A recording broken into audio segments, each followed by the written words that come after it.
Hello Hariom किरण family में आपका स्वागत है। श्रीमद् भागवत महापुराण पढ़ने जा रहे हैं। श्री गणेशाय नमः। ओम भूर्भुवः स्वः तत्सवितुर्वरेण्यं भर्गो देवस्य धीमहि धियो यो नः प्रचोदयात्।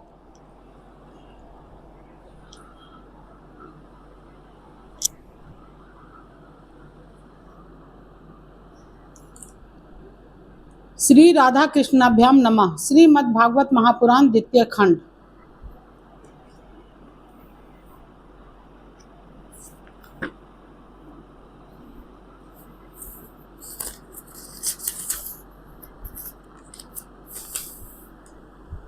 दसम स्कंद अतः सप्तमो अध्याय 77 अध्याय शाल्व उद्धार।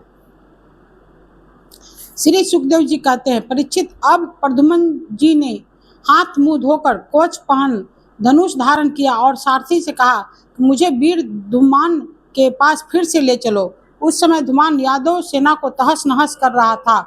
प्रद्युम्न जी ने उसके पास पहुंचकर उसे ऐसा करने से रोक दिया और मुस्कुराकर 8 बाण मारे। चार बाणों से उसके 4 घोड़े और एक बाण से सारथी, धनुष, ध्वजा और उसका सिर काट डाला। इधर गद्द, सात्विक, सांब आदि यदुवंशी वीर भी शल्व की सेना का संहार करने लगे। सभ्य विमान पर चढ़े हुए सैनिकों की गर्दनें कट जाती और वे समुद्र में गिर पड़ते। इस प्रकार यदुवंशी और शल्व के सैनिक एक दूसरे पर प्रहार करते रहे। बड़ा ही घमासान और भयंकर युद्ध हुआ और वह लगातार 27 दिनों तक चलता रहा। उन दिनों भगवान श्री कृष्ण धर्मराज युधिष्ठिर के बुलाने से इंद्रप्रस्थ गए हुए थे। राजसूय यज्ञ हो चुका था और शिशुपाल की भी मृत्यु हो चुकी थी। वहां भगवान श्री कृष्ण ने देखा कि बड़े भयंकर अपशकुन हो रहे हैं। तब उन्होंने कुरु वंश के बड़े बूढ़ों ऋषि मुनियों, कुंती और पांडवों से अनुमति लेकर द्वारका के लिए प्रस्थान किया। वे मन ही मन कहने लगे कि मैं पूज्य भाई बलराम जी के साथ यहाँ चला आया। अब शिशुपाल के पक्षपाती क्षत्रिय अवश्य ही द्वारका पर आक्रमण कर रहे होंगे। भगवान श्री कृष्ण ने द्वारका में पहुंचकर देखा कि सचमुच यादवों पर बड़ी विपत्ति आई है। तब उन्होंने बलराम जी को नगर की रक्षा के लिए नियुक्त कर दिया और सौभपति शाल्व को देखकर अपने सारथी दारुक से कहा, दारुक, तुम शीघ्र से शीघ्र मेरा रथ शाल्व के पास ले चलो। देखो, यह शाल्व बड़ा मायावी है, तो तुम तनिक भी भय न करना। भगवान की ऐसी आज्ञा पाकर दारुक रथ पर चढ़ गया और उसे शाल्व की ओर ले चला। भगवान के रथ की ध्वजा गरुड़ चिन्हित से चिन्हित थी। उसे देखकर यदुवंशियों तथा शाल्व की सेना के लोगों ने युद्ध भूमि में प्रवेश करते ही भगवान को पहचान लिया। परीक्षित, अब तक शाल्व की सारी सेना प्राय नष्ट हो चुकी थी। भगवान श्री कृष्ण को देखते ही उसने उसके सारथी पर एक बहुत बड़ी शक्ति चलाई। वह शक्ति बड़ा भयंकर शब्द करती हुई आकाश में बड़े वेग से चल रही थी और बहुत बड़े लोक के समान जान पड़ती थी। उसके प्रकाश से दिशाएं चमक उठी थी। उसे सारथी की ओर आते देख भगवान श्री कृष्ण ने अपने बाणों से उसके सैकड़ों टुकड़े कर दिए। इसके बाद उन्होंने शाल्व को 16 बाण मारे और उसके विमान को भी, जो आकाश में घूम रहा था, असंख्य बाणों से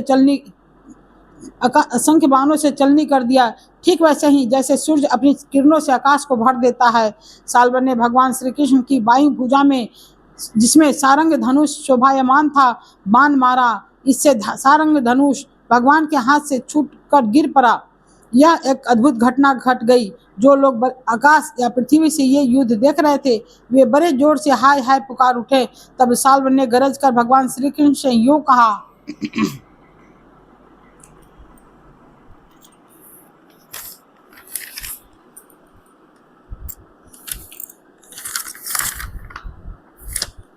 मूर्ख, तूने हम लोगों के देखते देखते हमारे भाई और सखा शिशुपाल की पत्नी को हर लिया तथा भरी सभा में, जबकि हमारा मित्र शिशुपाल असावधान था, तूने उसे मार डाला। मैं जानता हूं कि तू अपने को अजय मानता है। यदि मेरे सामने ठहर गया तो मैं आज तुझे अपने तीखे बाणों से वहां पहुंचा दूंगा जहां से फिर कोई लौट कर नहीं आता। भगवान श्री कृष्ण ने कहा, रे मंद, तू वृथा ही बहक रहा है। तुझे पता नहीं कि तेरे सिर पर मौत सवार है।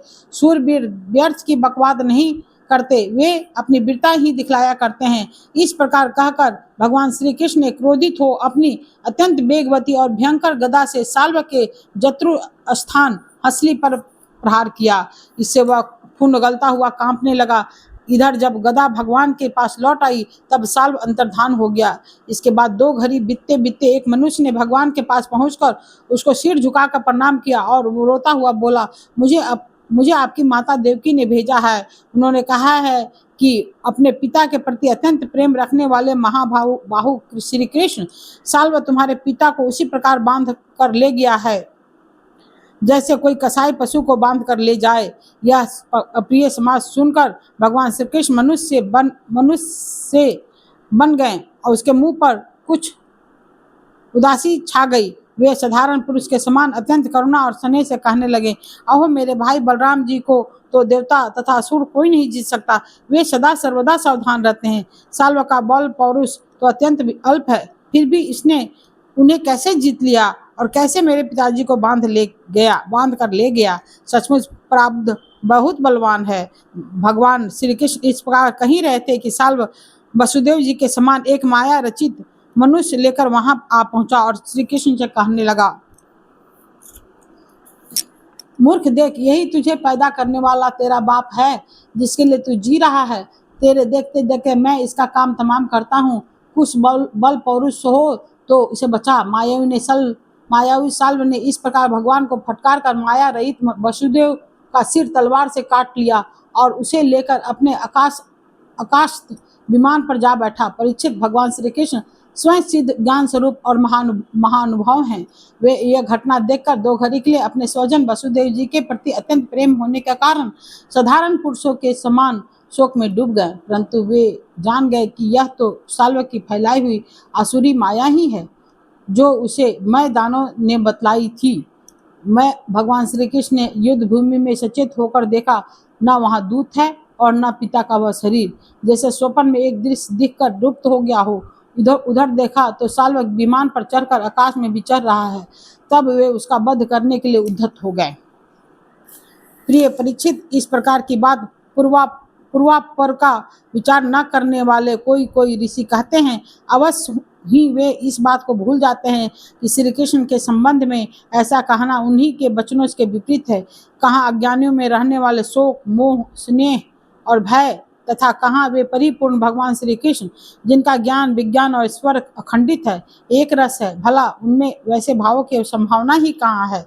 बड़े बड़े ऋषि मुनि भगवान श्री कृष्ण के चरण कमलों की सेवा करके आत्मविद्या का भली भांति संपादन करते हैं और उसके द्वारा शरीर आदि में आत्म बुद्धि रूप अनादि अज्ञान को मिटा डालते हैं तथा आत्म संबंधी अनंत ऐश्वर्य प्राप्त करते हैं। उन संतों के परम गति स्वरूप भगवान श्री कृष्ण में भला मोह कैसे हो सकता है।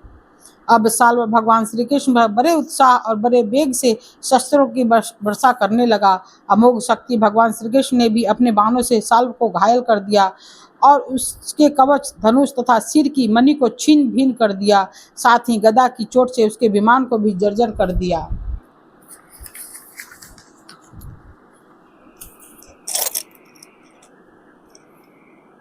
परीक्षित, भगवान श्री कृष्ण के हाथों से चलाई हुई गदा से वह विमान चूर चूर होकर समुद्र में गिर पड़ा। गिरने से पहले ही साल्व हाथ में गदा लेकर धरती पर कूद पड़ा और सावधान होकर बड़े वेग से भगवान श्री कृष्ण की ओर झपटा। साल्व को आक्रमण करते देख उन्होंने भाले से गदा के साथ उसका हाथ काट गिराया। फिर उसे मार डालने के लिए उन्होंने प्रलयकालीन सूर्य के समान तेजस्वी और अत्यंत अद्भुत सुदर्शन चक्र धारण कर लिया। उस समय उसकी ऐसी शोभा हो रही थी मानो सूर्य के समान उदयाचल शोभायमान हो। भगवान श्री कृष्ण ने उस चक्र से परम मायावी साल्व का कुंडल किरीट सहित सिर धड़ से अलग कर दिया। ठीक वैसे ही जैसे इंद्र ने वज्र से वत्रासुर का सिर काट डाला था। उस समय साल्व के सैनिक अत्यंत दुख से हाय हाय चिल्ला उठे। परीक्षित, जब पापी साल्व मर गया और उसका विमान भी गदा के प्रहार से चूर चूर हो गया, तब देवता लोग आकाश में दुदुम्बियां बजाने लगे। ठीक इसी समय दंतवक्त्र अपने मित्र शिशुपाल आदि का बदला लेने के लिए अत्यंत क्रोधित होकर आ पहुंचा। इति श्रीमद्भागवते महापुराणे परमहंस्यां संहितां 10 स्कंदे उत्तरार्धे सौभवबधो नाम सप्त 33वां अध्याय।